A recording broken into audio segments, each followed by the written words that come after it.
మీరు రైట్ వేలో నేర్పించకపోతే as a parent గా, యాజ్ ఎ టీచర్ గా ఆ అబ్బాయి లేకపోతే ఆ అమ్మాయి రాంగ్ డైరెక్షన్ లో వాళ్ళు నేర్చుకుంటారు. అది ఇప్పుడు ఫర్ ఎగ్జాంపుల్ సెక్స్ ఎడ్యుకేషన్ తీసుకోండి. పిల్లలకి సెక్స్ ఎడ్యుకేషన్ అంటే ఫస్ట్ జీరో నాలెడ్జ్. మనం అడల్ట్ అయ్యే వారికి కూడా మాకు చాలా మంది పెళ్లిళ్ళు అయ్యే వారికి కూడా దాని గురించి తెలియదు. బట్ పిల్లలు ఇప్పుడు చాలా అడ్వాన్స్ గా అయిపోయారు. అవన్నిటికీ రీజన్ ఏంటి? పేరెంట్స్ దాని గురించి అవేర్నెస్ లేక ప్లస్ చెప్పక, టీచర్స్ కి అవేర్నెస్ ఉండి కూడా వాళ్ళు చెప్పడానికి మొహమాట పడతారు. ఓకే, ఈ 2 థింగ్స్ జరగడం వల్ల వీళ్ళు ఏం చేస్తున్నారు? పిల్లలు సోషల్ మీడియా అనుకోవచ్చు, చాలా ఇప్పుడు అవైలబుల్ లో ఉన్నాయి సోర్సెస్ అనేటివి. టెక్నాలజీ అలా పెరిగిపోయింది. Plus bad friends circle, smoking అని, డ్రగ్స్ అని ఒక ఫ్యాషన్ లాగా అది చెయ్యకపోతే తప్పేమో. చాలా మంది అది అడిక్ట్ అయిపోతారు ఫోర్స్ఫుల్ గా. Touch your forehead, touch your nose, touch your చిన్.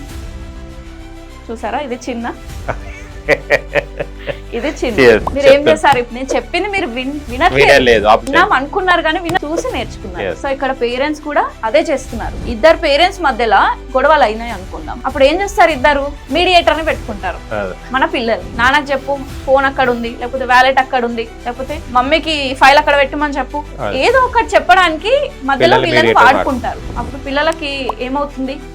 వీళ్ళే రెస్పెక్ట్ ఇవ్వనప్పుడు పేరెంట్స్ కి వాళ్ళు ఎలా రెస్పెక్ట్ ఇస్తారు చెప్పండి? అంటే మోడర్న్ డ్రెస్సెస్ వేయడం వల్ల కల్చర్ పోతుందని చాలా మంది అంటుంటారు. నేను విన్నాను, చాలా మంది సీనియర్స్ నుంచి కూడా వినడం జరిగింది. ఇలా వేరే యాక్టివిటీస్ కి పిల్లలు అలవాటు పడే ఛాన్సెస్ ఏమైనా ఉన్నాయా? ఆల్వేస్ నేను మోడర్న్ గానే ఉండమని చెప్పాను, ఆల్వేస్ నేను వెస్టర్న్ గానే ఉండమని నేను చెప్పాను. ఏ సిచ్యువేషన్ లో మీరు ఎలా బిహేవ్ చేస్తారు అంటే ఎలా మిమ్మల్ని మీరు ప్రెజెంట్ చేసుకుంటున్నారు. ఒక ప్రొఫెషన్ కి అవసరమైతే వేసుకోవాలి, ప్రొఫెషన్ వరకు. ఇంకా పర్సనల్ లైఫ్ అంటారా? మీరు మీ పిల్లలతో కనెక్షన్ లో లేకపోతే, మీ ప్రేమను మీరు పంచకపోతే, మీరు పేషెన్స్ గా లేకపోతే వాళ్ళు కూడా మీకు సేమ్ ఇస్తారు.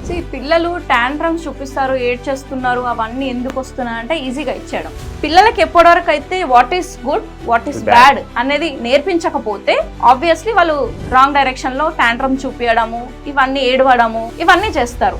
ఏమనుకుంటారు మేడం ఒక్కొక్కసారి మన జనరేషన్ చూసి ఇప్పుడు ఈ పిల్లల జనరేషన్ చూస్తుంటే ఏం ఫీల్ అవుతుంటారు మీరు? Patience first of all parents లో తగ్గిపోయింది. ఇంకోటి ఏంటంటే డాడీ జీతం ఒక 10,000 అనుకుంటే 10,000 దాంట్లోనే హ్యాపీగా ఉండేవాళ్ళం మనం. బట్ ఇప్పుడు 10,000 దేనికి సరిపోవట్లేదు. బట్ ఇదైతే కంపల్సరీ చేయాలి. Smile time, device free dinner, ఈ 2 చేస్తే పిల్లలు చాలా కనెక్షన్ లో ఉంటారు. ప్లస్ వాళ్ళే తినడానికి ఇష్టపడతారు. ఖచ్చితంగా చూడండి, మనం అనుకున్నవన్నీ కరెక్ట్ గా జరగాలని లేదు. ఫస్ట్ థింగ్, కొన్ని కర్మాస్ అలా ఉంటాయి. ఎందుకు వస్తారో తెలియదు, ఎందుకు వెళ్ళిపోయారో తెలియదు మన లైఫ్ లో కొందరు పర్సన్స్.